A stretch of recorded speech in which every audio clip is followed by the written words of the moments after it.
After the arrival of his twin notorious uncles Smoke and Stack, and Snack also, honestly. Like my Freudian slip really got me there. It was like, yeah. It's like, and Snack.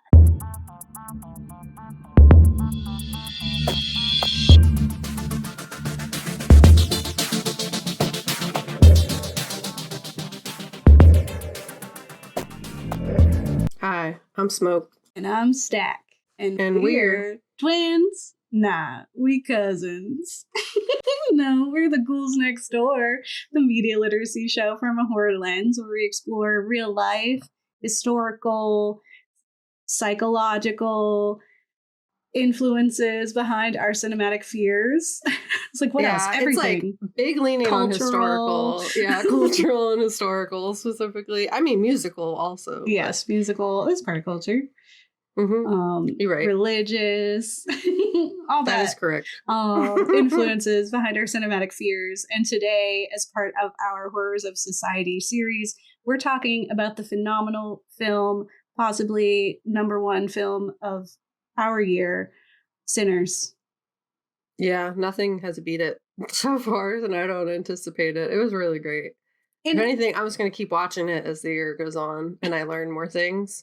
So it'll just continue to be my favorite thing. Yeah, I can't, like, every day I learn something new leading up to this script even. It is, listen, listeners and viewers, this might be a really long, it's going to be a long episode. It will. It will. It's going to be long because there really is no end to the things that have, like, the thought that has gone into this. It's really brilliant. And I know it's, like, super been hyped up, but for once, like, believe the hype and let it be hype. Like, don't think that you're cooler than everyone. And, like, you're wrong. Like, if you're not, like, appreciating this in some level, like, you're wrong. Like, that's just it. Yeah, even if it's just, like, you go on your, like, cinematography. Like, amazing. Like, even if that's all you take away from it, you have to at least give it that. Yeah, acting. And it's like, it's the moment. It's the moment as well. Like, just, like, let it in. And I will also say this has been Scaredy Cat approved. As much as it is a horror film, it honestly feels like 2 films in one. But as much as it feels like a horror film, it is a very, like, low-key in regards to horror. There's one jump scare and you kind of know that it's happening, and it really is, like, not, you know, like, it's not a big deal. There's blood, absolutely. And there's certainly fear, but it really is honestly more of a comedy, more of a historical film. Like, there's so much more to it that, like, I really think you can brave the horror parts of it to endure enough to get this story. Yeah. Yeah, and if anything, it just gives, like, so many jumping off points for you to just learn more stuff in life. Since the government doesn't want us to learn, this tells you a lot of cues to what you could be looking up to learn yourself. So yeah, I think, like, that's something I get really excited about anytime there's, like, horror and people are like, oh, I didn't know that, and so now I'm gonna go look it up. That's my favorite thing. So this is definitely a film to do that, and so I do hope it inspires you. And while this episode will be long, it doesn't touch on everything. It just simply couldn't. No. And so if you, like, after watching this or listening to this are like, and then another thing, please share it. Like, there's no shade. Like, we want to hear about it. Even if we know about it, we want to hear more about it. We want to hear your theories. The only theory that I feel like is dumb is people saying Sammy is a vampire at the end. It's like, he's not. Very clearly not. That's media literacy. Come on, buddies. Well, there's, like, the whole thing, not about vampires, I guess, too, but, like, that he had sold his soul, like, the musician. Yeah, okay, Gabe's gonna say it. There's a lot here.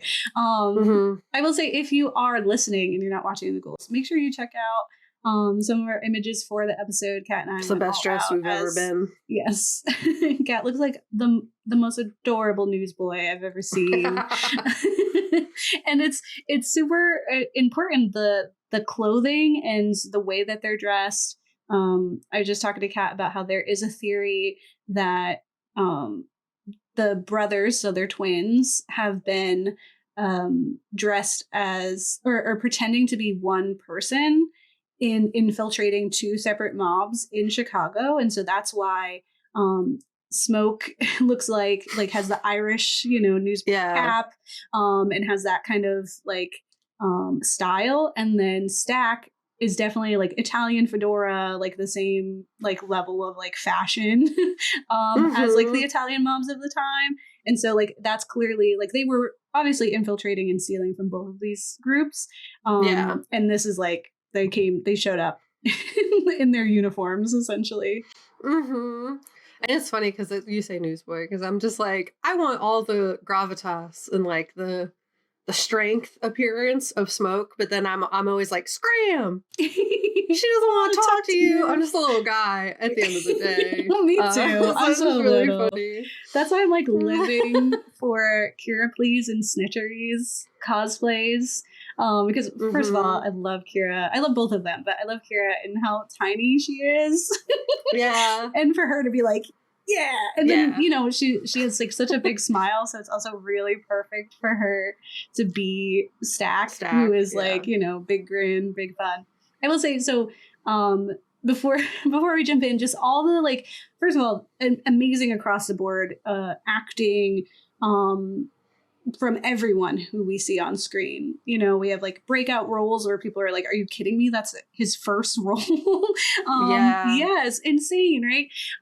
And then you have Wunmi, which I always love seeing her in everything. So highly recommend checking out his house and Lovecraft Country. And there are Ghouls for those as well, if you want to check those out.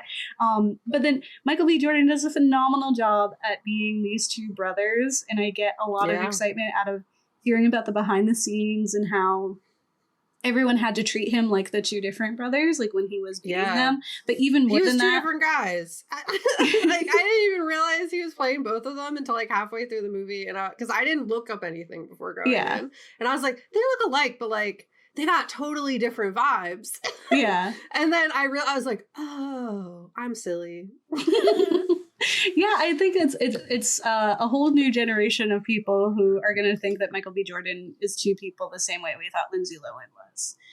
Hilarious, you know? And no, he does a really phenomenal job. I even saw this interview with Wunmi, who was like, they did their like test scene with her and Smoke, and like they like really hit it off, and then he went and changed and became Stack and came back, and like he came back and she was like, that's not my man. She was like, I don't know him. Like, it was like but a totally I feel like different guy. Really captured the two different people. So like, he just changed his demeanor and you were like, that's a different man. Yeah. Who is that? Yes, I will say, and it's gonna just like go down in cinematic history, the cigarette, handing the cigarette to himself and breaking that line that we're so accustomed to was really phenomenal. And I think like broke like that secured for everyone that these are two people. And there's just so much that Ryan Coogler has put into this film. There are so many shows, podcasts, and film reviews out there that absolutely are going to be going through the cinematography of the film. We're not going to be doing that.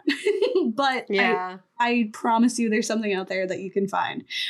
We will talk more about like, the themes and substance and things like that, but definitely look up some videos on it. It is really interesting. I will say when I was watching Michael B. Jordan be two people, I was like, oh my gosh, when's the last time I felt like this in awe about two characters? And I was like, I feel like it was recent, and it was for Mickey 17 with Robert Pattinson playing the different Mickeys. And there is like, literally they won't be saying anything and they're both standing there. And you can tell which one is which. It's so brilliant. And so we will be covering Mickey 17 as part of this series. So you'll hear me gush about that again. But I was like, wow, 2 in 1 year of pretending to be two versions of yourself. So amazing. So again, no ends. Like, honestly, it's going to be so hard for me to be like, And another thing. I'm gonna try not to, but why don't we hop in so that we can at least try to get not so far over. So we're talking about Sinners, which came out this year, 2025, and it's about trying to leave their troubled lives behind. Twin brothers return to their hometown to start again, only to discover that an even greater evil is waiting to welcome them back. And it's directed by Ryan Coogler. Amazing. 10 out of 10. He's also so fun to watch in interviews. He's so sweet. Like, oh, I want to be your friend. Anyway, Ryan Coogler's Sinners feels like two movies in one, and both are phenomenal pieces of media. It's like I left it here, like we just watched two movies and both of them are amazing. Yeah. And it at once is a beautiful, heartbreaking, and emotional depiction of Jim Crow era America, and a charming, hilarious, and horrific exploration of faith, culture, and folklore. It's a vampire story, and it's a period piece. Yeah. It's perfect in both of those genres, which, you know, who knew? The film starts by introducing us to the history of talented musicians throughout different cultures whose music is powerful enough to reach across the veil and through time. Essentially like griots. I'm sure there are other words for the different places. So this is a power that is shared around the world and seen in West Africa, Ireland, China, and in our indigenous cultures in the Americas. And we learn of the power of music and its ability to straddle both sides of our experiences, one foot firmly in reality, the other in mysticism. And you know, I love magical realism. So Sinners follows the talented blues musician Sammy on the day that changed his life forever. After the arrival of his twin notorious uncles Smoke and Stack also, honestly. Sammy finds himself in the middle of a battle for true freedom in a world that fights to deny him and his community of that in every way. Like my Freudian slip really got me there. It's like, yeah. It's like, and snack. Smoke and Stack take Sammy under their well-tailored wings as they assemble the final pieces to open their juke joint. Finally home from war, a shady history, and even shadier dealings with various mobs in Chicago, the brothers are bleeding money into their community in a hope to find stability back home. Sammy, the son of a preacher, jumps at this new opportunity to showcase his talent and true love, the blues. Even though people are like, what do you know about the blues? You're just a little boy. And then he's like, it's called soul.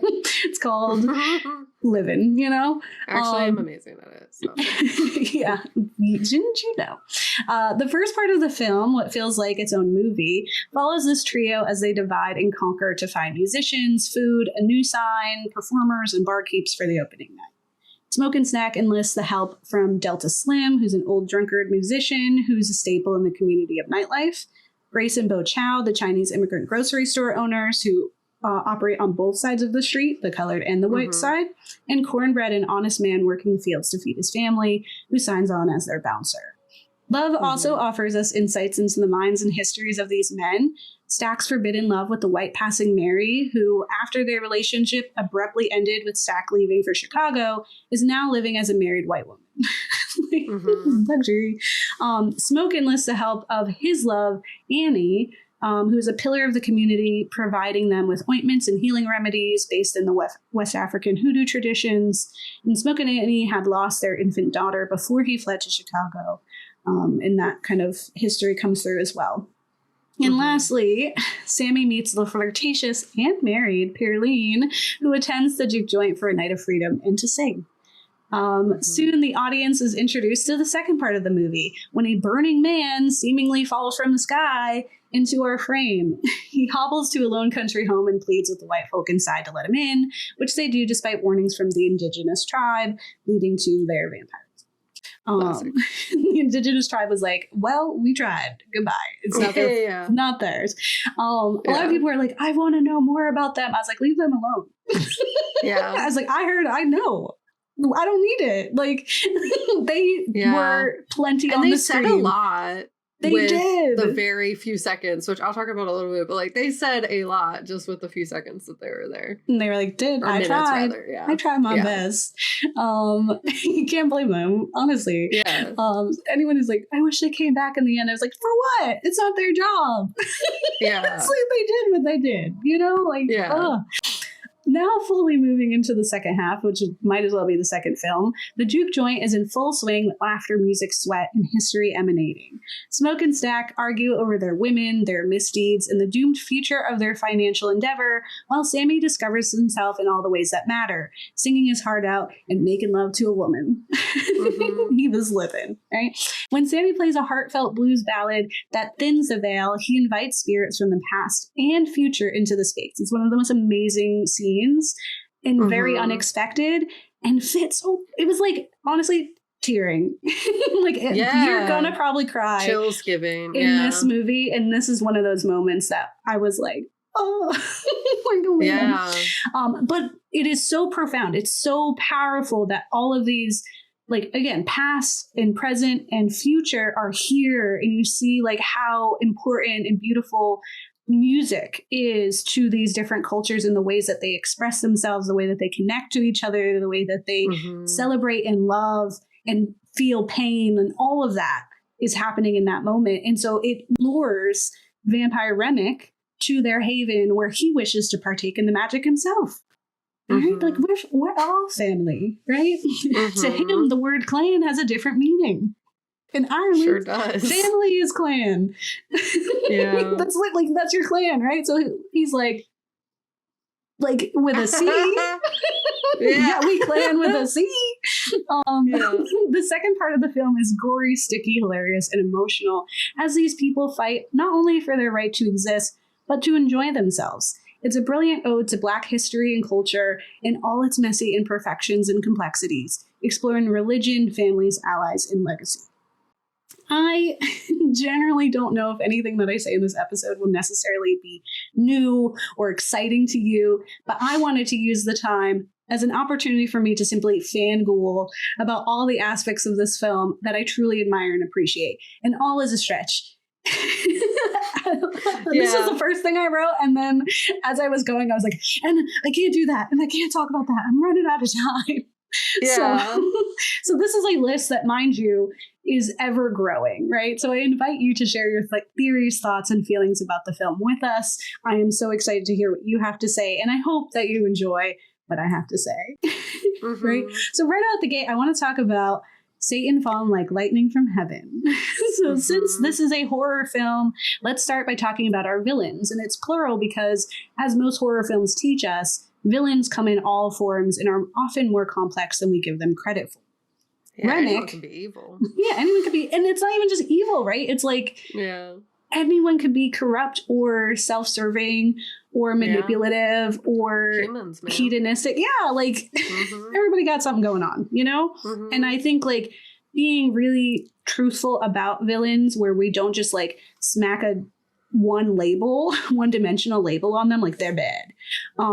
Remick is so complex that I think like it's beautiful the way that he's there. Like he is the villain. He is evil. Yeah, 100%. Nobody is like, maybe the white man's nice. No. He's eating people, okay? Yeah. He's stealing people, right? He's stealing their futures, right? But like his motivations and what brought him there and like what his desires are, like those things are really important as well in adding that dimension to his character.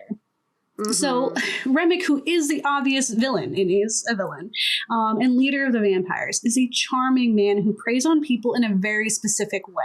He knows what they want to hear, right? So he uses prejudice against the native people to capture Bert and Joan's pity, right? Where he sees the clan hood and he's just like, these Injuns are coming out to get me, you know, like using like their words, their fears, to get into their home, right? And then feigning like this appalled reaction to being accused of being clan to appease the black folk in the club. So when they're like, you clan? And he's like, clan. And like his reaction is so brilliant too, because you can see he's like, I know what you mean. You mean K clan, right? But again, Irishman, C clan is family. So that's when he's like, we all family. No, literally there's two clan people right next to you with the little but he is a complex individual, and while he may have been genuinely disappointed at being labeled a Klansman, he had no qualms on leaning on that assumption earlier in the film. He picking and choosing, right? He's a skilled con man with the ability to sway his victims. He knows what to say. Chaos in his eyes. This is not his first rodeo. It's not his first juke joint. He got a lot of people there. And something I truly appreciated in the film was the fact that Remick is an Irishman. Firstly, in naming Ireland as one of the countries with folklore attached to music and identifying it as a culture of oppression. Like in the beginning, when we're learning about all the different cultures around the world that use that music to cross the veil, those griots, Ireland is one of them, right? Yeah. They have had their language, their culture, their history, their religion stolen from them, right? And so that is an important part of who Remick is and why it does cast him in a different light than like a generic villain, because the girl has layers.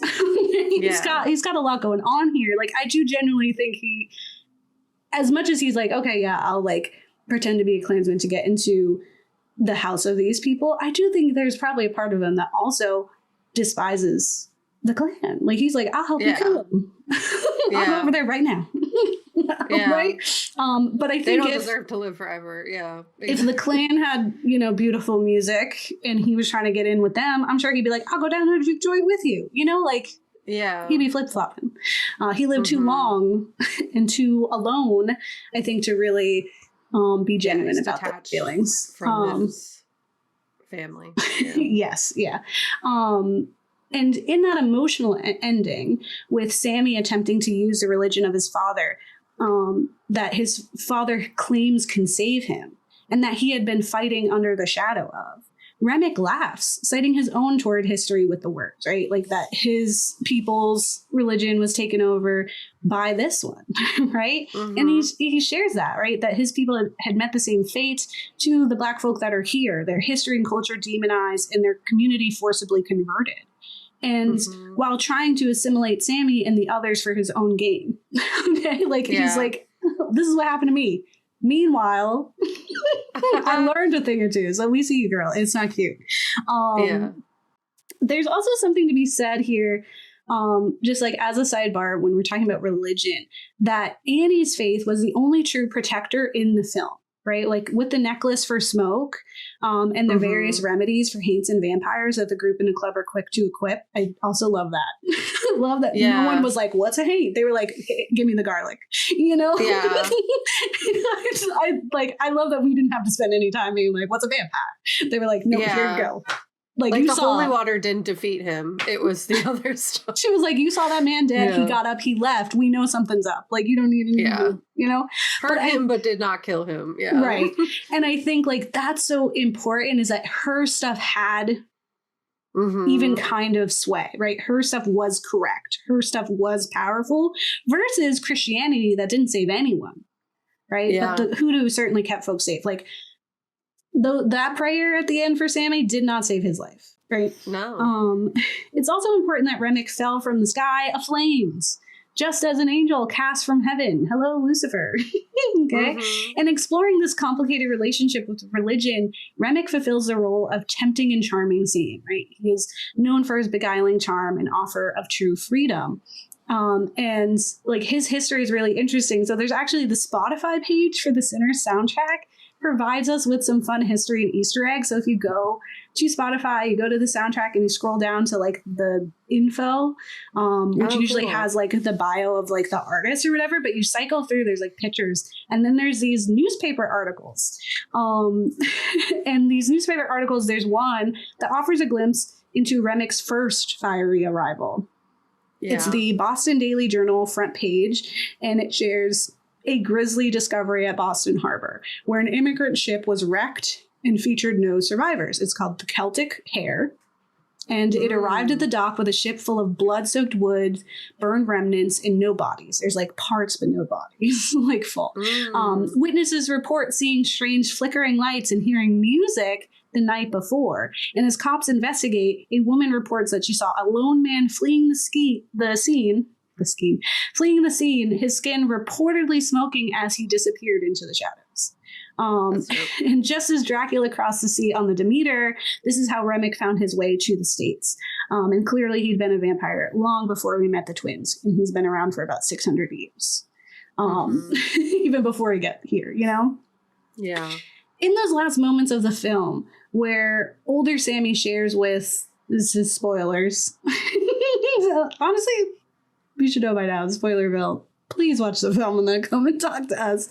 But when older Sammy shares with Vampire Stack and Mary that while that night had been the worst of his life, nightmares still haunt him, like even in this old age, right? Yeah. Until the sun went down, it was also the best day of his life. And for Smoke and Stack and the other folk in that juke joint, for a few moments they were truly free, right? And that's the like heartbreaking part. Like Stack admits that too, right? It was a freedom that whether vampires really existed and visited them that night was doomed for failure. Like their freedom was only ever fleeting. Because had Remick never been summoned by Sammy's siren song, the clan would have come for them in the morning. Had the clan never made it or been defeated, the angry Italian and Irish mobsters of Chicago were certain to find their way to the brothers for their retribution. That juke joint was not going to last. Right? Like nothing about, like it was always going to be lightning in a bottle, that one moment of joy. They were not allowed to have more than that. Because those boys were always dead man walking on borrowed time, which is why I feel Remick isn't the exclusive villain of this story. It always, unfortunately, boils down to society in the end, right? I'd even name the plantation and factory owners as villains too for creating a company town economy, robbing their workers of real currency, right? Like their juke joint wasn't going to last because people didn't have money. They didn't have real money. They had pretend plantation money. And they deserve so much more than a day. It made me super sad. I cried about it for like... Yes. Yeah. I mean, this is when we talk about reparations, right? Like they were free, but they weren't free. Like they were free in name only, right? But circumstances, like they were still set up to be enslaved in a different way. Jim Crow, right? And even today we have new Jim Crow. We have our incarceration system, right? We have our education to prison pipeline here. Like those things are like the evolution of this attempt to play at freedom when it really was never an option. So I think like it's such like when we're seeing that scene of like the music past, present, future in that space, like it's also thinking of like who people are in those moments needing that music, needing to touch the veil, like the emotion that is necessary to bridge that gap, right? And the fact that it is present throughout the future is important too, right?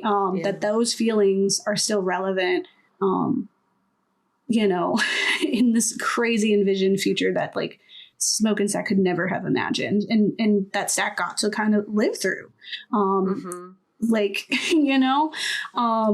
So yeah, I think there's so much to say, and there are so many villains, I think, just like literally society, the Jim Crow era, right? The religious aspect of it, Smoke and Stack's father, the whatever took their baby girl, like all of those things are also villains in this story.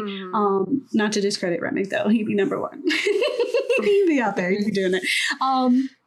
Moving on, I want to talk about how much is a soul worth. In the final end credit scene of the film, we see Sammy playing there's two end credit scenes, right? So the one I just referenced was old Sammy talking to Vampire Stack and Mary and finding out that they survived. They ran off, right? The second one sees Sammy playing a traditional gospel song, but with his own blues twist in the chapel his father runs. This is clearly before the event. He doesn't have any scars. And he's smiling along, playing to something that he loves in a place that he loves, right? And at one point he looks up and he smiles at someone or something that the audience can't see. And this short scene has spurred many theories and ideas behind Sammy's character and influence. And the prevailing theory lingers around the tale of Robert Johnson, who was the musician who sold his soul to the devil. Folklore, right? As the story goes, Johnson was an ordinary Mississippi man with mediocre guitar skills who one drunken, cool night found himself at a literal crossroads. A mysterious man sitting on the side of the road with his sickly dog and who somehow knew Johnson offers him talent, the opportunity to be the king of the Delta blues, to have all the whiskey and women he could dream of. And Johnson agrees, needing to have that sound of blues in him, and readily signs away his soul. He's like, absolutely, I need that sound. I need that, right? The man is understood to have been the devil, or to others, Papa Legba, which is also important because he also operates the crossroads. It would be a different kind of exchange, I think, if we're thinking of Papa Legba versus the devil in like Christianity sense. But I think both are credible for your idea of what happened to him.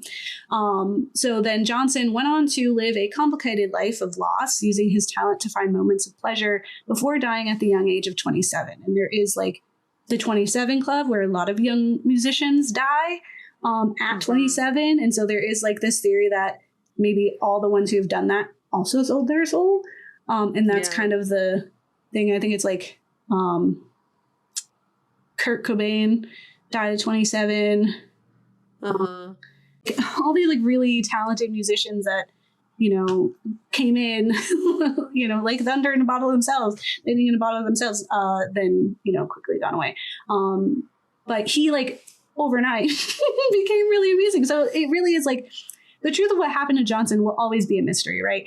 How this man went from nobody with a guitar to the father of blues with a sound that perplexed historians even now. They're like, how did he make this one guitar sound like a band? Like, how did he create this song after like just a few months of not being here? And the man had embraced the tale, actually, of him having sold his soul, often referencing hoodoo and temptation in his lyrics. And it's no stretch to see the inspiration of this folktale on Sammy's character, who is a young boy running from his own religious upbringing and finding his way out through the corrupt and evil blues. However, I feel that when we align Sammy's skills with a corrupting evil force, we're minimizing his innate talent and inspiration. Like, I get it. I do think like Coogler was using the Robert Johnson tale as inspiration for who Sammy is. But I think saying that last scene is him selling his soul to the devil is so reductive of like who Sammy was. It's like discrediting his talent and his ability and his love too, right? First of all, how did the devil get in that church? How he walking in there? But like he is a complex individual, and he's in no way like like the church boy, you know, or he is not this, you know, he was not this like perfect being that then was corrupted by music. He was a normal person with desires and love and aspirations who also had a talent that his dad just didn't understand. The film is called Sinners because it's full of that, right? A whole juke joint of sinners and complicated folk who all need a win. And Sammy is no different, but he's just not evil. Music doesn't corrupt people. Capitalism does. Right. He can have that power just in him without having to sell his soul. Absolutely. Yeah. And it's also, to me, is like when we're looking at, again, that moment where we're seeing the different, like the past, present, future, when we're talking about those griots and their ability to connect and reach across the veil, are we saying that every one of those sold their soul? And like, what is that? Right? Like, no, it's that their soul was so profound. Their soul was so connected. They were so unique and beautiful inside that they have that skill versus some shady force, right? And I think of his father, who so adamantly believed that the guitar was a corrupting force. And while I do believe he was right to be suspicious of the goings on at the juke joint, right? It's a whole lot of sinning. Okay, a lot of married people doing unmarried stuff, right? Yeah. A lot of like, you know, just a lot of sin happening, right? But his real fear, like his father's fear, came from the fact that he had to watch his son play the guitar that belonged to his dead evil brother, right? We learned that in the end, that Sammy this whole time has been playing the guitar of his uncle, who was evil. He was known to be evil. So imagine knowing the fate of your kin, right? Your brother, tying it to something as practical as music, and then watching your son not only indulge in that music, but play the very same instrument. Of course he thinks he's being corrupted. Like he's fearing for his soul because he probably is wrestling with the fact that he couldn't save his brother. right? And so like that's like reflected, like it is from a place of care. I genuinely think like he loved and cared for his son, and he was worried for his soul, right? Especially if you're religious, right?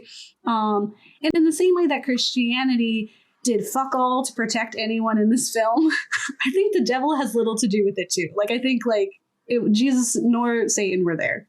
Neither one of them were hanging out, right? It's not the prayer that stops Remick from biting Sammy. It's his silver guitar, right? Flat out, right? Because it is Sammy's music and his natural connection to the veil that are what save him, right? And in the end, when offered redemption and after enduring the most intense, traumatic, I told you so ass moment from his dad, like, I told you it's going to be sin. Look at you. Everybody did, right?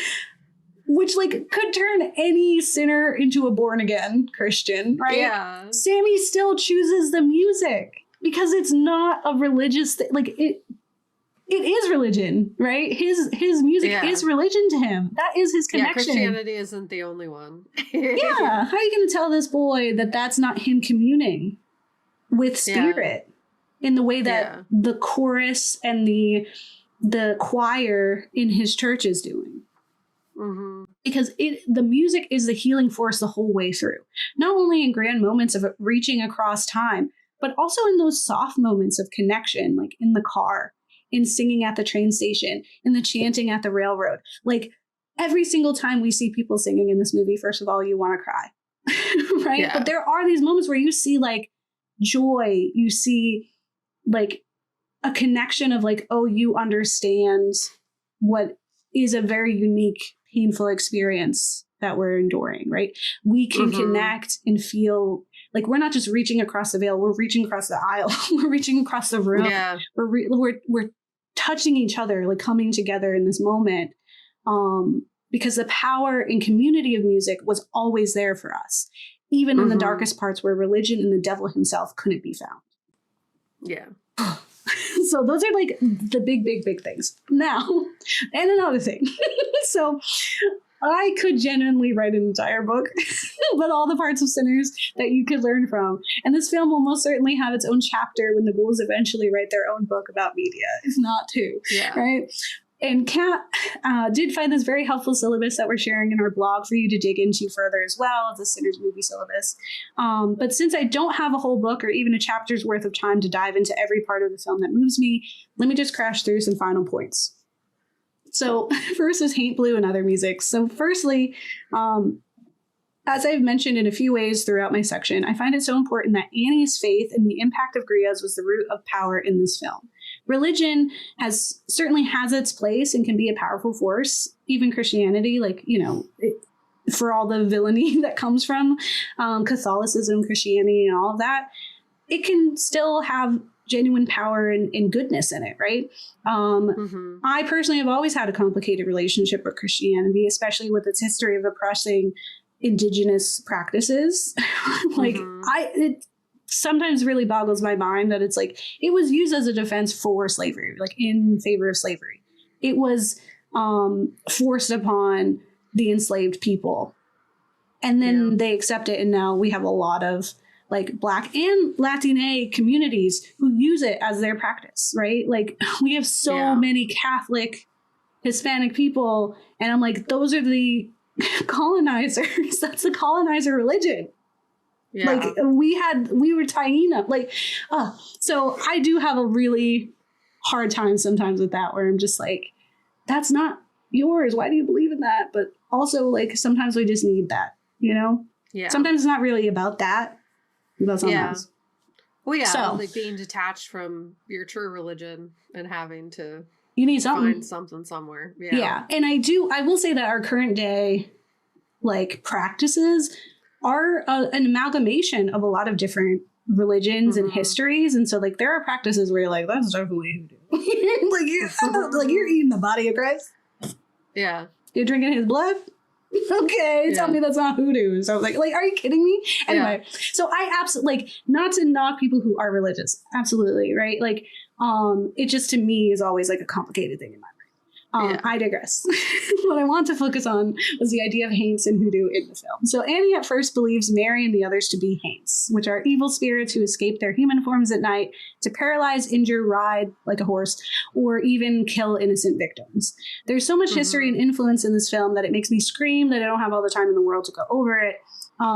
But in an article titled "That Ain't No Haint, Sinner's Movie References Evil Spirits, but what is it exactly?" on USA Today, they explain the use of Haint blue to trick Haints into believing they stumbled into the water or the sky, which they're unable to move through, as this color that was first produced on indigo plantations across South Carolina and is utilized by Coogler in the film. Like Smoke is wearing Haint blue.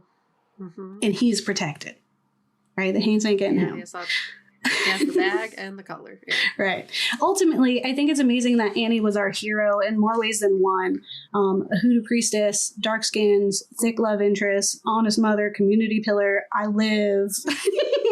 I'm just like, for her existing like in the screen and being like vulnerable and beautiful and desired and like being the one. And she was like, I'm talking to you. Don't talk to him. We're having a conversation, you know, and she's the one defining like we're family, blah, blah, you know. So I just really appreciate like the hoodoo and the Haints and the that being the powerful piece. So just look up that article. The other thing I want to say is Grace had every right, and you can fight me. And I know people will, and it's okay. We can have a conversation. So the Chinese allies are super important in this film, especially where the film takes place, which has a rich history of Chinese immigrants who at first were expected to work the fields, but later became the proprietors of groceries in the region. Like that's real. There's really cool documentaries about that. They were deeply connected to the Black community, and the Asian community has a history of being allies, fighting alongside Black Americans for civil rights. Like they have always been there, genuinely. I actually just wrote an article about an art exhibit here in Philly that links the music movements of Asian Americans to their activist work alongside Black and Brown people in the 50s through 80s for social justice. They've always been there. And while the topic is currently tumultuous, with some Asian folks having sided with the idea of removing DEI because they believe that would somehow benefit them, and by extension, the history of removing themselves from battles when the attacks turn to them, like that is something that is well known, right? Like they definitely have been there, you know, like they are part of the Rainbow Coalition. They were very vocal allies and community members for a long time. And then some folks, you know, are like, this ain't my battle. So I get like, that's why they're there. That's why we have Grace and Bo, right? So this all leads me to Grace's supposed betrayal, which I don't really see as a betrayal at all. In so many ways, Grace and Bo were seen as allies and as members of the community, but they were never seen as family, right? When Annie and them are at the door, and he's like, what about her? Remick says to Mary, because you like her. And Annie goes, oh, she's family, right? Grace and Bo ain't nowhere in that. They are not invited to the door. They are not a part of that line of defense. They are afterthoughts, right? So Grace had every right to be like, I'm not really here, right? This ain't my battle, right? She had every right to urge Bo to leave. And she had all the reason to protect her daughter. Yes, the sun was going to come up, but there was no guarantee that they weren't going to send some vampires off before the end of the night to kill her daughter, or worse, to wait until the next day. Like there's no guarantee that they would all go up in the sun. They could have run away, right? With their power, either they were all going to have to die that night, or the whole town would be vampires by the end of the month, maybe even the week. Like they were a threat. Like they were an illness that was about to infect the entire town. And Grace saw that, right? Second he started speaking in her language, she was like, oh no. No. Like talk about like if you are tied to a religion or a history or something like that, that really does evoke something so terrifying. Like that ain't natural. I know that's wrong. You right? Like, Second, she tried to reason with Smoke and he wasn't hearing it, right? She really had no choice. Like at that point, like I get it. People are like, she didn't have to invite them all in. She was at, first of all, at the end of her rope, she's allowed. She's allowed to act crazy, right? Second, she tried. She really did call him out. She was like, you could shoot a man in the street for attempted robbery, but you couldn't kill a literal monster because it wore your brother's face, right? Like, yeah, my kid is out there and is in danger and you can't show up all of a sudden. She was at her wit's end, and forcing their hand made all the sense to her. So you can absolutely go on hating Grace. I get it, but I do think you're wrong. I will defend her.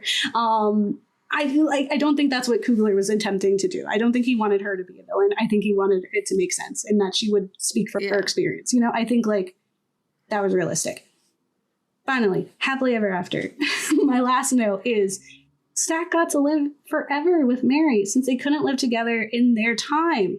Their love was forbidden in this lifetime in so many ways, not just in their perceived races, but also with Stack's sordid history and a past that was bound to catch up, right? This was their only option for a happy ending, them being vampires and living to a time when they would be allowed to be together, right? Yeah. On the other hand, Elijah, right? Don't bring that smoke near the baby. And Annie got to be ancestors. Smoke finally got to rest, no longer in charge of his brother's well-being and able to be with the woman he loves, but couldn't be with because of pain, grief, and his own history that was going to catch up to him, right? So now he and Annie can continue protecting those they love from the other side and with the person they lost, their daughter.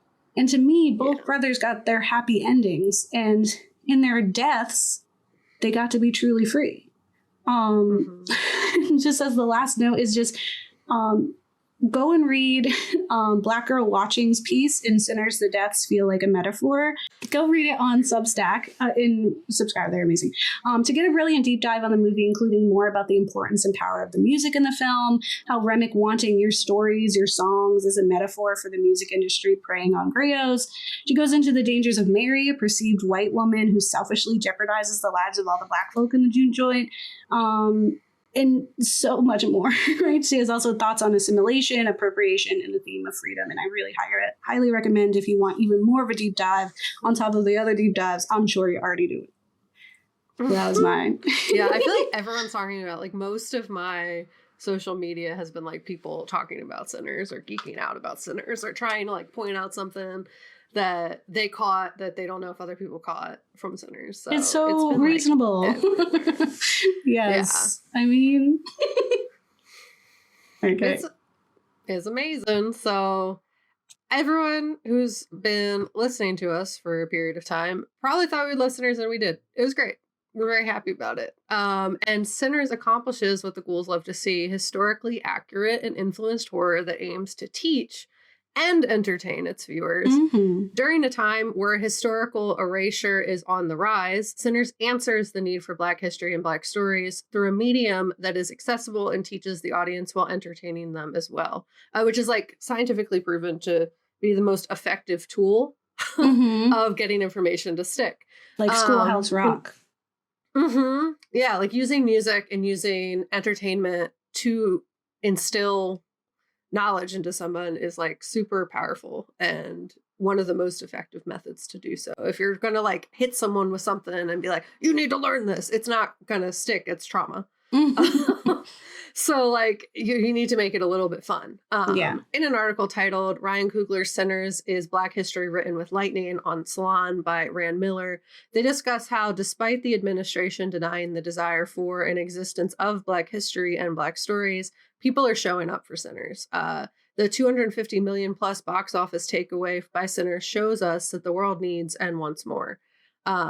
Miller continues saying, the Trump administration doesn't simply view Black history as the enemy of whiteness, but as the perfect foil to exploit whiteness amongst their base and to pick their pockets in order to consolidate power, erasing the history of Jackie Robinson's military service or rewriting the history of Harriet Tubman's purpose behind rescuing the African captives of enslavement. Not only whitewash Black history, but it elicits outrage from the African American community, and rightfully so. So that outrage can be manipulated to convince the Trump base to allow Trump to avenge them by way of his decisions. This misuse of Black history is the weapon against the people, whereas Mr. Coogler, use of history as a weapon for the people against fascism of the Trump administration and their acolytes. So, like, it just kind of speaks to how important this film was because of how much it teaches and how much it doesn't gloss over how effed Jim Crow America was. And we need that. Yeah, because it's trying to be erased so much right now. And Sinners picks up where educational institutions and state and federal funding disruptions can't, and can inspire us to fight back against this historic erasure. Not only do we get an accurate portrayal of the nuances of the Jim Crow South, but we also get multifaceted characters that each teach us something different. They are cues to motivate the audience to further study, and it inspires us to question what we learned in school and what we didn't. And it encourages us to do a double take when reflecting on whitewashed American history and ask questions, read and watch more. And the Salon article continues that the power and prolific nature of Black music displayed in Sinners is a reminder that Black history didn't start with our enslavement, but with our majestic and mighty civilizations in Africa. And as we liberated ourselves from our enslavement, so too will we be liberated from white supremacy. So that scene when like Sammy's playing is like the fact that they existed in the past and in the future is so meaningful, because all the erasure of historic record is trying to suggest that they didn't exist in the past, so that they cannot continue to exist in the future. And the history and representation in Sinners urges us to envision a past where BIPOC communities existed, thrived, and overcame, and a future where they will continue to. And the music throughout the film is so intentional and adds so much of the historical context to the film. Each character and their ancestral history, past, future, gets a moment to shine, both in the soundtrack, but visually in the iconic scene where Sammy plays for the crowd. In another article titled Sinners, The Urgency of Preserving Historical Truth on the Madison Times by Michelle Bryant, they unpack Sinners from their lens of their lived experience and their degree in African American history. Bryant says, more than just a movie about vampires, this film is a cinematic tapestry of the often erased histories of marginalized communities, Chinese immigrants, Native Americans, and the Irish, and most certainly African Americans, all of whom played pivotal roles in the shaping of the United States. They continue that the film gave a nod to the Chinese laborers who primarily built the Central Pacific portion of the Transcontinental Railroad under brutal conditions, the tragic displacement of Native Americans during westward expansion, the struggles of African Americans exiting slavery, and the needle-eye view of the oppression of the Irish. These stories are not just historical footnotes, they are a significant part of the lifeblood of the American experience. Yet many moviegoers will know little of these experiences, contributions, and the regional significance of the movie setting being in the Mississippi Delta. The unfortunate reality is that historic erasure is nothing new. It has been the framework of American education since its inception. It started like when England and all those scientists were writing stuff that justified slavery. And it was deeply inherited in a slavery-built country in America. So essentially, what we are seeing now is a resurgence of the loud and boisterous erasure of anything that does not pedestal whiteness, which was different than a few years ago when we were having more quiet, like Texas sneaky textbook makers whitewashing the historical record of slavery. Instead, now it's like a loud man yelling about how DEI is awful. So using schools as the battleground for both historic erasure and funding inequities, Bryant notes the sanitization of history curriculums, book banning, and melting pot assimilation is dangerous, detaching us from our history and the context to change the future. Thinking back to my own early education, those things were the root of everything I had to unlearn in adulthood and educate myself against. So in repositioning the sanitized version of events, we're at risk of creating another generation that will enter adulthood, having to intentionally relearn history with the unfortunate reality that many won't be able to, not even from a conscious ignorance, but because the system does not give us time to rest, time to learn and educate ourselves, time to develop the skills to do this kind of continued learning. So we're losing out on critical foundational learning, context that would be essential to not make the same mistakes. Thinking of Talk to Me and how much the lack of context around her mother's death harmed Mia's understanding of herself and the world around her. In falsifying history, we are harming an entire generation of students who won't be able to make sense of what is happening around them because they are missing the context of the true past. Which they can learn on the internet, but the internet is vast. If they dig deep enough through the noise and mess of the internet, they may be able to learn once they leave the schooling system, or if they have the funds to navigate colleges, or even the funds to navigate all like the articles and research that are hidden behind paywalls. Sinners tries. Oh, sorry. I was just gonna say, I also think of Culture Shock, that Hulu film that we watched, and about like assimilation and how harmful it is to like just like erase entire culture and history to fit in and do the American, dream, and how harmful that is.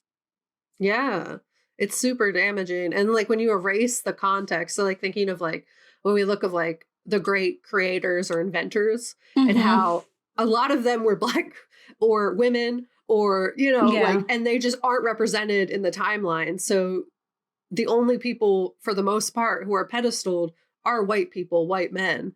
So that like you just don't even see yourself as being able to be an inventor because they're literally not saying those inventors to children who can see themselves, or just like film and like not seeing yourself in film and feeling like an alien, it's super important. And they're very intentionally trying to erase the existence of marginalized communities and like non-white communities as a whole, essentially. So it's gross, ultimately.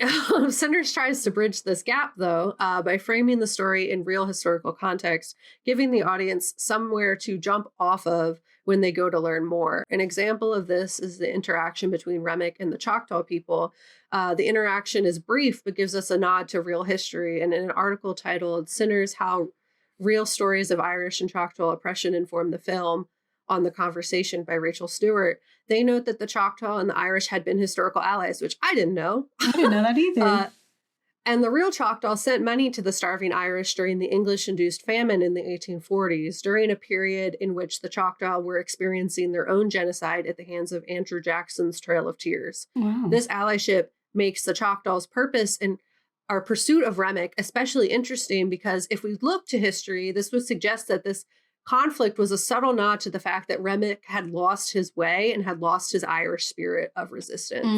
Otherwise, they wouldn't have been pursuing him because, like, he clearly had lost his connection to his ancestral roots and who he was in this spirit of, like, fighting against oppression that the Irish did hold in defending themselves against the English-induced famine.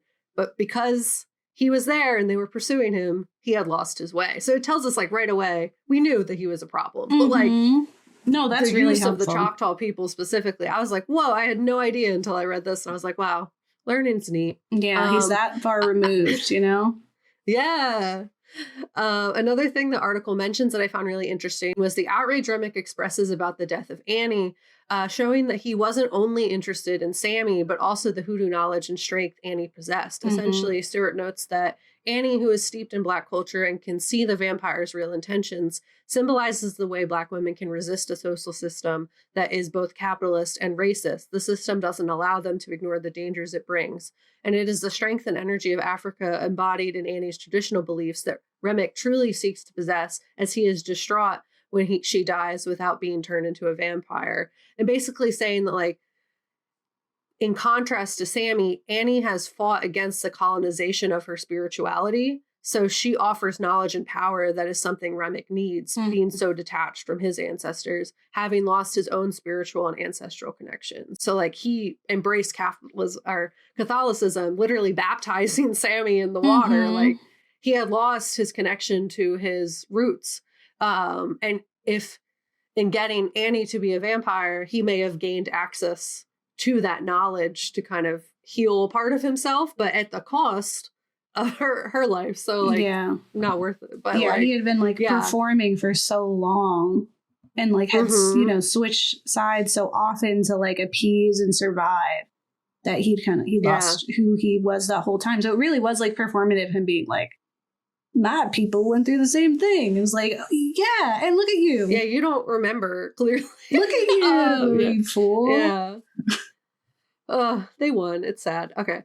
Sinner's syllabus, the learning continues. Essentially, there was, as Gabe called out, something we love to see is a response to a film like Sinners is Next Steps. And we wanted to give a big shout out to the Black Perspectives, the award-winning blog of the African American Intellectual History Society, who created the Sinners movie syllabus. And it was written by Jamar Tisby and Keisha Blaine. And the syllabus outlines many historical texts, music, films, TV series, and websites that are recommended to learn about after watching the film. My guess is that after ingesting all of it, it would be really cool to rewatch the film again with the gained context. Like, obviously, like, some of it we know the gist of. I'm going to cover like some of the Great Migration and Jim Crow South. Like, it's stuff we kind of know already, but like there's detailed books upon books books that they recommend to check out. So I imagine I'm going to try to get through as much as that I can, and then rewatch the film. Essentially,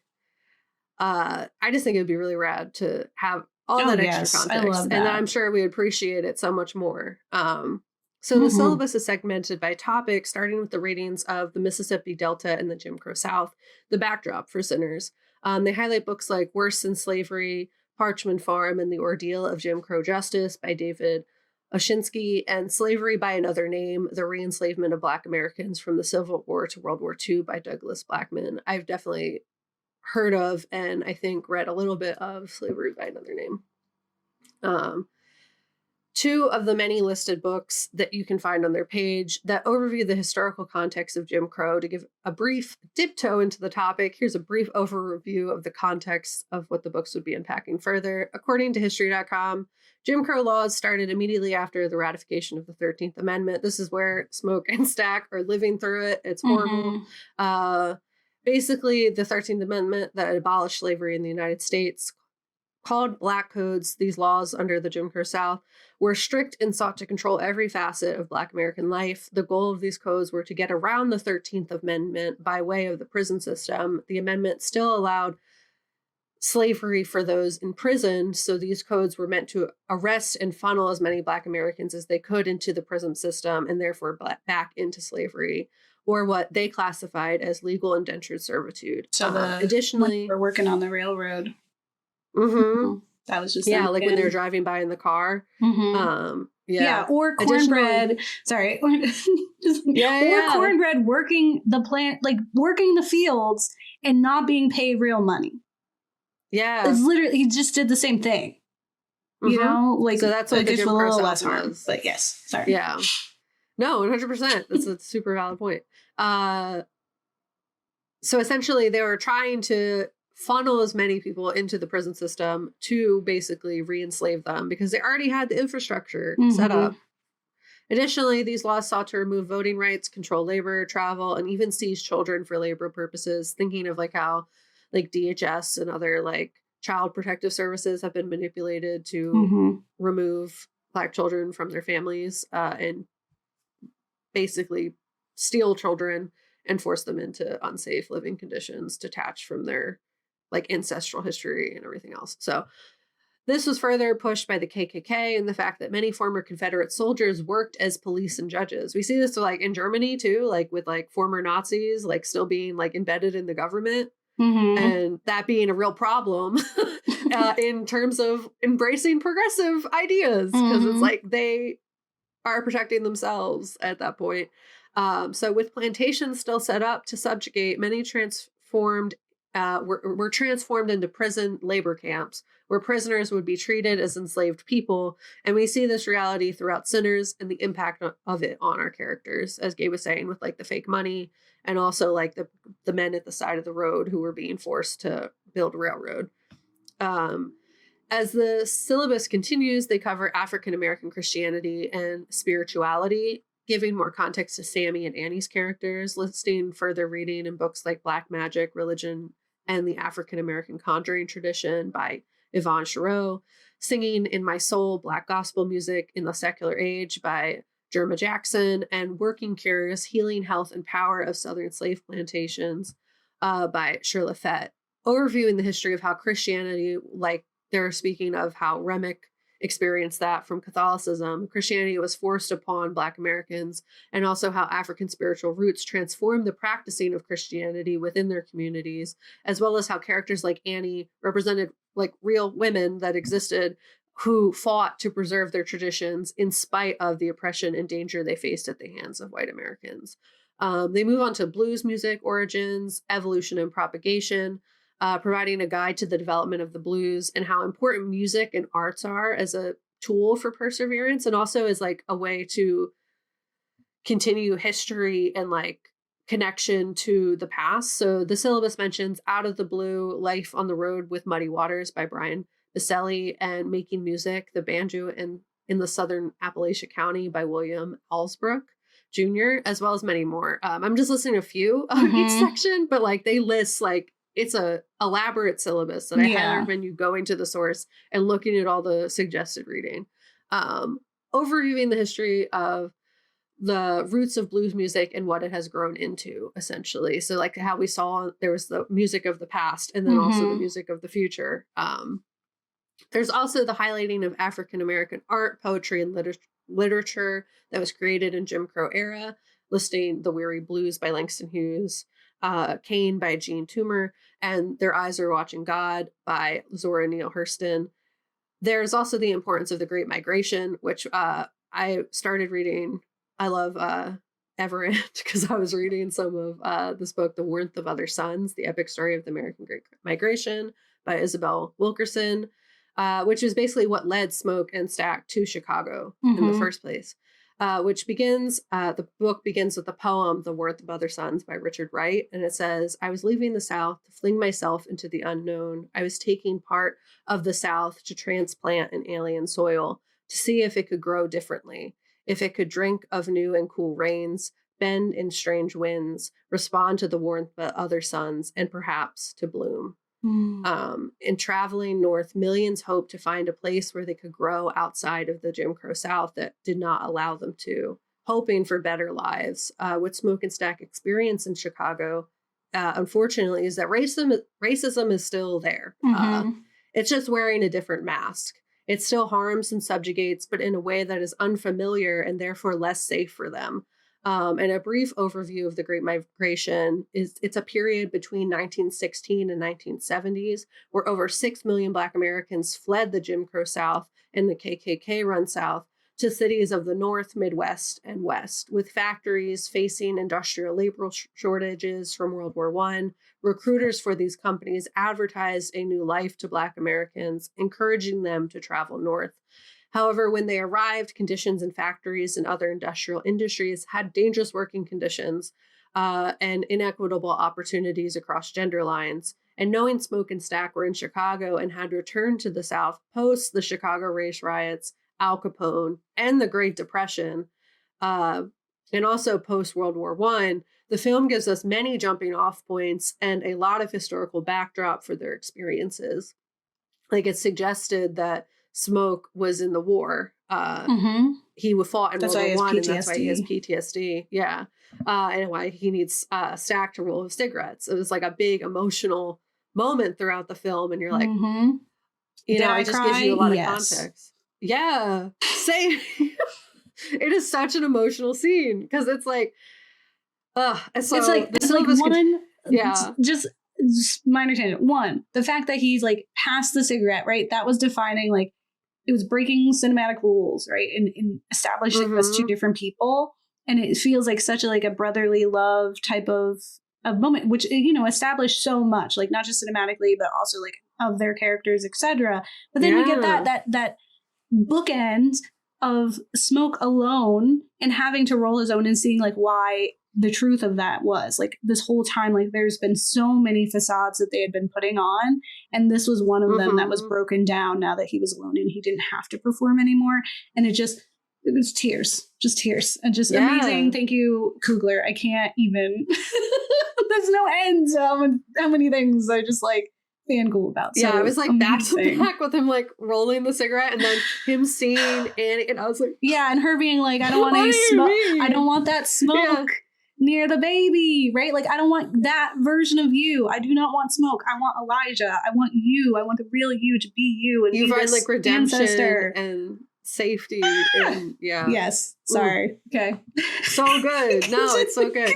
So the syllabus continues to cover the African Americans in the military during World War I, which is a nod, as I said, to Smoke experience in the war, which is only like subtly mentioned and shown like through like literally just those few scenes. Like they're not like, let's spend 10 minutes talking about the war. It's like briefly mention, you have to like be paying attention. Yeah. And the syllabus mentions many books like We Return Fighting, World War I and the Shaping of Modern Black Identity, edited by Kinashasha Holman Conwill, and highlighting the fact that despite fighting in and being damaged by the war, fighting for a country that does not love them, which we also see mentioned in like Lovecraft Country, and having to return to the same racism and inequality after the war, after having fought for a country that clearly despises them. That's why people were hating on Tick in Lovecraft Country. It was like, oh, you chose the other side, when it was like, that was the only choice he had. And that's like still, that's still a thing. Like, that's still the only chance that a lot of people have to break like financial barriers and to like have an opportunity to, you know, have a better life, and for people of, you know, of minorities in our country as well. Like, it's a pervading issue. Yeah, like Alexander Hamilton, trash human, but there's a whole song about how that was the only way as an immigrant he could have rose in the ranks and had any kind of financial mobility, because racism. Yeah. So like, yeah, it's like a whole thing. So essentially, war acts as a way to move up, but that was not afforded to Black Americans at all. They were still just as subjugated upon returning home. That freedom of moving up in the world was not allotted to them. And it's an injustice, obviously. Next, they cover gender dynamics and social structures and the things Black women had to deal with in the South through books like At the Dark End of the Street, Black Women, Rape, and Resistance by Daniel L. McGuire. And the syllabus also continues on, like there's a lot of books about that specific topic. So thinking of like Annie Perline and also Mary. Yes. Thank you, Gabe. Like the things that they had to experience in that time period. And then the syllabus continues to cover resistance of early civil rights activism and Black horror and vampire lore. So like there's just so much information for you to dive in through. And as this last tail end, is they also list a bunch of websites that have even more information for you to go through. So basically the Charleston syllabus from the same website, Black Pass, Southern Spaces, Southern Foodway Alliance, Center for Study of Southern Culture, Mississippi Encyclopedia Online, Bee King Museum, Delta Blues Museum. So there's lots of options for you to continue your learning.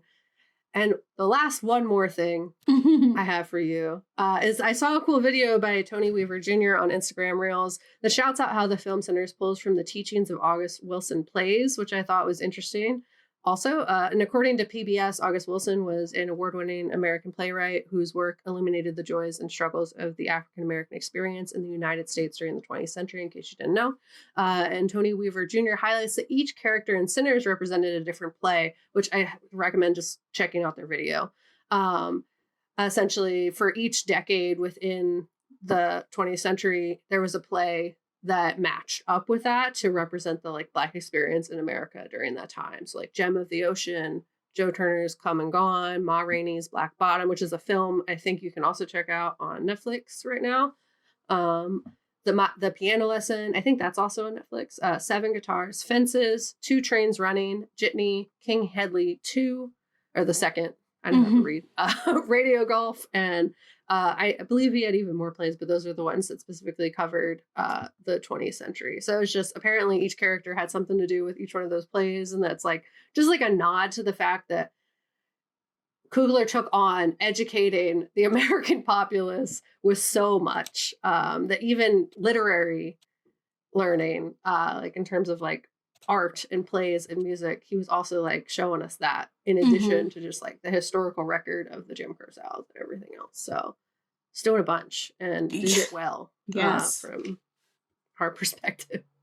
Yeah. I mean, you know, I love when we can see that there's a genuine love, appreciation, and like fan element to what is being covered on screen. Like that's something, you know, that I've talked about with Mike Flanagan, and you know how he fanboys about these different topics, and we see that come through on screen. And I think a similar thing kind of even with like Jordan Peele, I think there's like almost like an obsession and appreciation and understanding of like history, of like our social structures, of justice, of injustice, of all of those, the culture, like so much of it is understood and appreciated, and that's why it comes through so brilliantly on screen. And Coogler does that as well.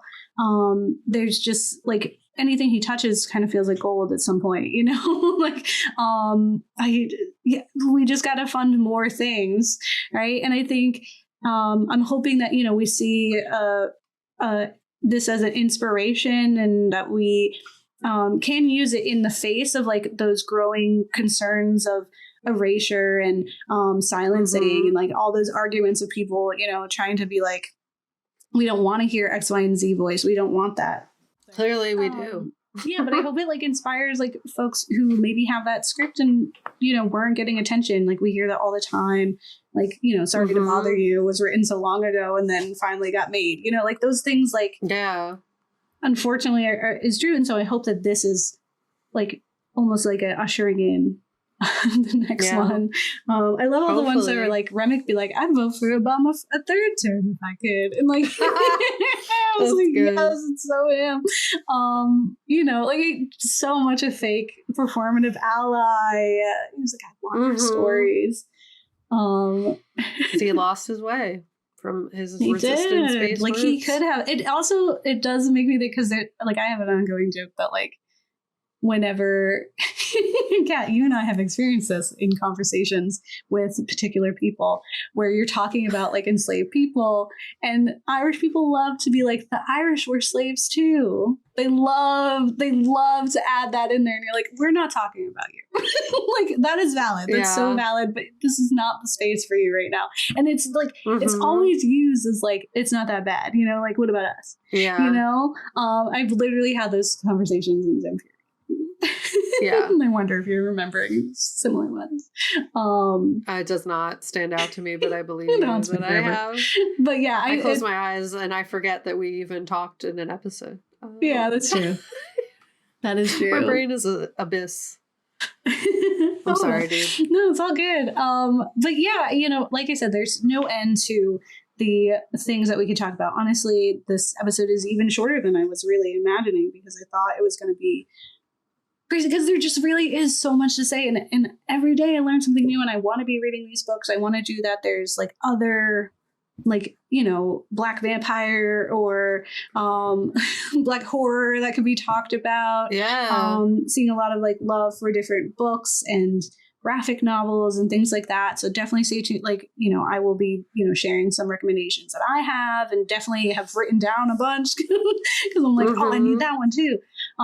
So yeah, please share your thoughts and opinions, and you can even share your Grace hate. I get it. Like, I totally get it. Like people being like, it's just like this, you know, and I'm like, that's why it exists there, is to be an argument.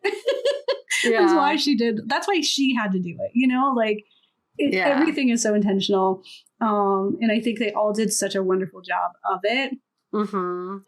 Actually, that actress, like, I think I saw somewhere where that scene where she's like deciding to do that, like the lead up and her like having that breakdown, like she asked to have those flashbacks of Bo and her family to give context to what motivated her, because otherwise it just seemed like she was just rude. So like, absolutely. You know, make her a little more human.